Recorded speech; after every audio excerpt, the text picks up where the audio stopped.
Miss Reeves. Detective, please sit down. I'm glad that you could meet me. Of course. Although I'm not sure why you wanted to see me. This is a little awkward. Nell Benson is being buried this afternoon at Port Charles Woodlawn Cemetery. And I thought you might want to be there. Why would you think that? I know that you and Nell were close at one time. I've always known her as Janelle. That's the name she was using when we first met. I was investigating the death of her first fiancé. Janelle killed him. I'm aware of that. I was the greenest of rookies. It was my first investigation.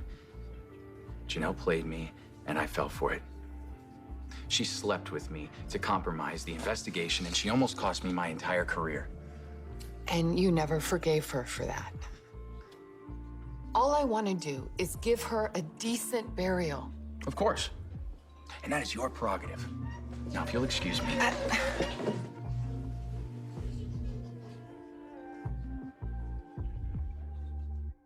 Chase, got your messages, plural. And as you can see, I'm fine. Thank you for asking. And in the future, if there is a future, I really don't need you monitoring me.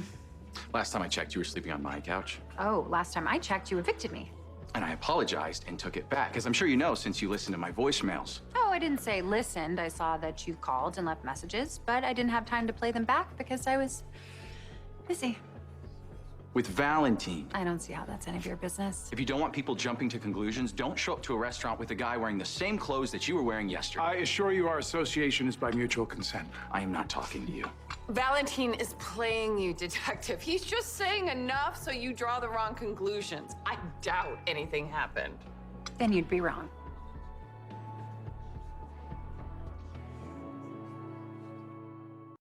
Valentin and I ran into each other at Charlie's last night. We got to talking, and here we are. For breakfast, I mean. We worked up quite the appetite. What are you thinking? He is the reason you are estranged from your family.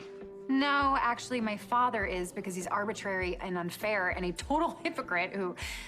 Damn it. What is it?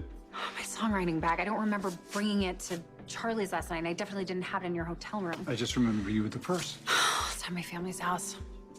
I better go get it before one of the housekeepers sticks it in a closet and it's gone for all time. Come on, I'll drive you. No, that's okay. That's sweet. But I'm just gonna get a ride share. Enjoy your breakfast. I'm Valentin. I had a lot of fun. So did I.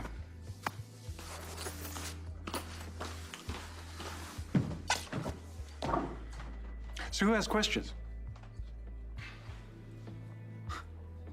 What are you thinking? What? Is it Brook Lynn Quartermain? I mean, that is incredibly inappropriate. Why? For one reason, Valentin, she is traumatized. She's not thinking clearly. You think I took advantage of her? Oh, I think you could have had better sense. I mean, she's trying to lash out at her family. And what better way to do that than with you? I'm hooking up with you. And when I say hooking up... I know what hooking up means. By the way, that phrase paints a real picture, doesn't it? Oh, my God. Look, stop smiling. You're enjoying this, aren't you? Of course I am. Because it hadn't occurred to me you'd be jealous. I am very happy with Jax. He's wonderful and supportive and much too sensible to just jump into bed with someone who's half his age. I wouldn't say half, Nina. He's obviously older than she is. Jax is not the one sleeping with Brook Lynn. You are. And you shouldn't care. No, oh, I do not care. I'm out of your life. There's nothing left between us, isn't that what you said? Whose fault is that, Valentin? You lied to me about my child. You lied to me about your past with Anna. You lied to me about almost everything. It wasn't easy for me to shut you out of my life and start over again. You broke my heart. But you didn't leave me any other choice. If you mean that, then you shouldn't care who I sleep with. But you obviously do.